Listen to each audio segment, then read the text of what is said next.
बरोबर छे कशो?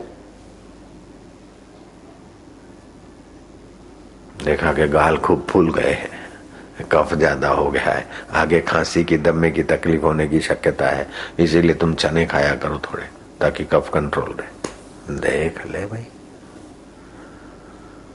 तो उद्देश्य, अगर वासना पूर्ति को उद्देश्य माना तो डॉक्टर मरीज का शोषण करेगा, लेकिन मुक्ति का उद्देश्य है तो डॉक्टर मरीज को स्वस्थ करेगा। डॉक्टर हरनाम दास राम तीर्थ के भक्त थे। पहले तो फीस लेते थे ठीक ठाक, जब राम तीर्थ के पास आए तो वासना को हटाना है, उद्देश्य को पाना है, नश्वर सुख की बेवकूफी की वासना को हटाना है, शाश्वत सुख पाना है। फिर कोई उनके पास आता, डॉक्टर जी मैं बीमार हाँ, खाना हजम नहीं होता है, रात को नींद नहीं आती है और ख्याल घूमते हैं, इतने दर्द है उठे। अरे कोई बात नहीं, ऐसा जितना तुम मानते हो उतना नहीं है, इतनी कोई तकलीफ नहीं है, ले जाओ। पूड़ी बूड़ी दे दी, और क्या करना, सवेरे सवेरे थोड़ा पानी पी लेना, और भोजन के ऊपर पानी मत पीना। और भूखे पेट जो पानी पीता है ना, वो पतला डुबला कमजोर होता है, और भोजन करके जो पानी पी लेता है वो फैटी बढ़ जाता है, क्योंकि 7 धातु नहीं बढ़ते। तुम जरा कैसे कैसे खाना, ये ले लो चिट्ठी, ऐसे खाना, ऐसे करना, ऐसे करना, और ठीक हो जाओगे। वैसे तो ठीक हो, तुमको खाली वहम है ज्यादा, ठीक हो, खाली ऐसा करना। और ऐसा कर लेना, सुबह सूरज के किरणों में बैठे लेना, सूरज के किरणों थे लगे, लंबा सांस लिया और छुड्डा, फिर लिया दूसरे से छुड्डा, पाचन तंत्र ठीक हो जाएगा और कई बीमारियों के कण नष्ट हो जाएंगे।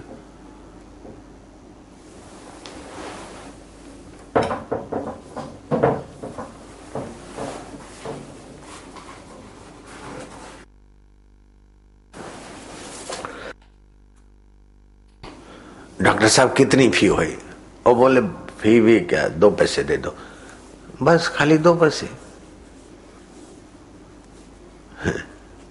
हाँ बोले जरूरत नहीं है, 2 पैसे की दवा लगी, 2 पैसे दे दो बस। और दे तो ठीक है, नहीं देते तो कोई बात नहीं, तुसी चंगे हो जाओ बस, ठीक है, आनंद में हो जाओ। और डॉक्टर हरनाम दास नहीं तो संत हरनाम दास हो गया। तो क्यों कि वासना को महत्व नहीं दिया, उद्देश्य को दिया। तो क्या उनके बच्चे भूखे मर गए क्या? नहीं, बच्चों को व्यर्थ की चीजें नहीं मिले, बच्चे करकसर से रहना सीखे और उद्देश्य की तरफ चलेंगे। अब तो पेशेंट को लूटो और लाडी को सजाओ धजाओ, गाड़ी को सजाओ धजाओ, और अपने देह को जिसको जलाना है उसको सजाओ धजाओ। तुम भी मुसीबत में और पेशेंट भी मुसीबत में। दृष्टिकोण बदल गया। पैसे हैं और इकट्ठे करो, और इकट्ठे करो, और इकट्ठे करो, उसका उपयोग हो चाहे न हो, आंकड़े बढ़ा बढ़ा के मर रहे हैं। वस्तुओं के उपयोग हो चाहे न हो, सजा सजा के घर। हे मूर्ख धनवानो, हे मूर्ख सत्तावानो, हे मूर्ख धनवानो, हे मूर्ख सत्तावानो। मकान सजाना, गाड़ी सजाना, फर्नीचर सजाना, उसको संभालते संभालते मर मिटना तुम्हारा उद्देश्य नहीं है। हे बुद्धिमान सत्तावान, हे बुद्धिमान धनवान, तुम्हारा उद्देश्य सत्य चित्त और आनंद स्वरूप आत्मा का सुख पाने के लिए है। तुम संसार में पच मरने के लिए नहीं आए हो, और दूसरों को पच मरने के रास्ते ले जाने के लिए नहीं आए हो। आप भी सच्चिदानंद के तरफ चलने को आए हो, और दूसरों को भी उधर के तरफ ले चलने के लिए तुम्हारा अवतार हुआ। अपनी मूर्खता छोड़ दो और अपनी महिमा में जगाओ, और आप महान आत्मा हो। आप 4 रोटी के लिए अथवा नश्वर शरीर की वाहवाही के लिए पैदा नहीं हुए। आप सच्चे सुख को, सच्चे ज्ञान को, सच्चे आनंद को जीते जी मरने के बाद बिस्त मिलेगा, उन्हें मुबारक हो। मरने के बाद शराब की नदियां बहेगी, उन्हें मुबारक हो। तू जीते जी अपने आत्मरस की धारा में सराबोर हो, और दूसरों के लिए सुख की सरिता बहा। तेरा जीवन इसलिए हुआ है। तू दुकानदार है तो ऐसा व्यवहार करके ग्राहक तेरे से मिलकर ऐसा एहसास करे कि हाँ ये दुकानदार बड़े अच्छे बड़े सज्जन है, तुझे कसम न खानी पड़े, तुझे मस्का न मारना पड़े, दुकानदार तो ऐसा बन, तेरे में है क्षमता है, तो ऑफिसर ऐसा बन, तो संत ऐसा बन कि तेरी वाणी लोग माने कि हाँ ये सत्य बोलते। तो अपना उद्देश्य ऊंचा कर ले, फिर झूठ बोलने की क्या जरूरत है। वे मूर्ख लोग हैं जो बोलते हैं झूठ बोले बिना काम नहीं चलता। क्या करें, ये करने बिना काम नहीं चलता है, ये करने बिना, अच्छा तो झूठ बोलना ही पड़ता है। बोले हाँ मैं तो बोलता हूं सत्य बोले बिना काम नहीं चलता।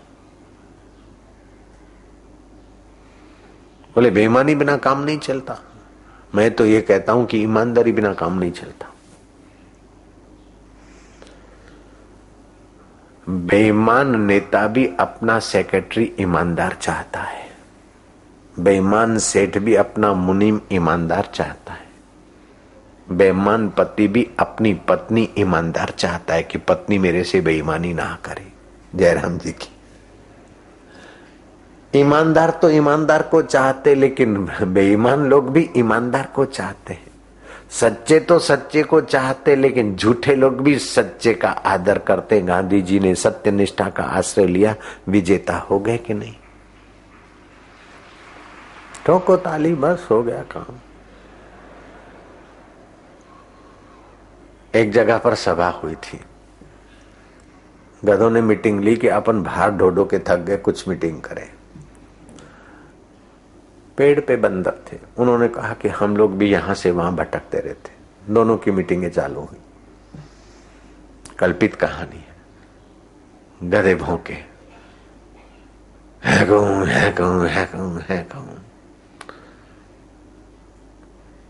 तो बंदरों ने उसकी प्रशंसा कर दी। अहो ध्वनि अहो ध्वनि अहो ध्वनि, क्या ध्वनि है। गधों ने कहा भाई तुम प्रशंसा करते तो हम खाली क्यों बैठे। अहो रूपम अहो रूपम अहो रूपम अहो रूपम। श्रोता ने वक्ताओं की सराहना कर, वक्ता ने श्रोताओं को खुशामद कर दी, श्रोता ने वक्ताओं की ताली पीट दी, गधों और बंदरों की मीटिंग हो गई। उद्देश्य का पता ही नहीं चला। अहो रूपम अहो रूपम अहो ध्वनि अहो ध्वनि अहो ध्वनि। है कौन क्या सुंदर प्रवचन है। वो बोले आए क्या आपका सुंदर रूप है, आप कितने धर्मात्मा, आप कितने सज्जन, आप कितने ये हो, हमने तुम्हारी सराहना कर दी, तुमने ठोक दी थाली के बापू कितने बढ़िया है, बस हो गया। नहीं, इससे काम नहीं चलेगा, ये बेहोशी का रास्ता है। एक दूसरे की खुशामद कर दी, इससे काम नहीं चलेगा। एक दूसरे को पुचकार दिया, इससे काम नहीं चलेगा। लेकिन एक दूसरे के अंदर जो छुपा है, उसके उद्देश्य से एक दूसरे का ज्ञान बढ़े, एक दूसरे का संयम बढ़े, एक दूसरे की सूझबूझ बढ़े और एक दूसरे का भेद मिट जाए। एक दूसरा दिखता है लेकिन दोनों में एक है। हे राम राम, तुझ में राम मुझ में राम।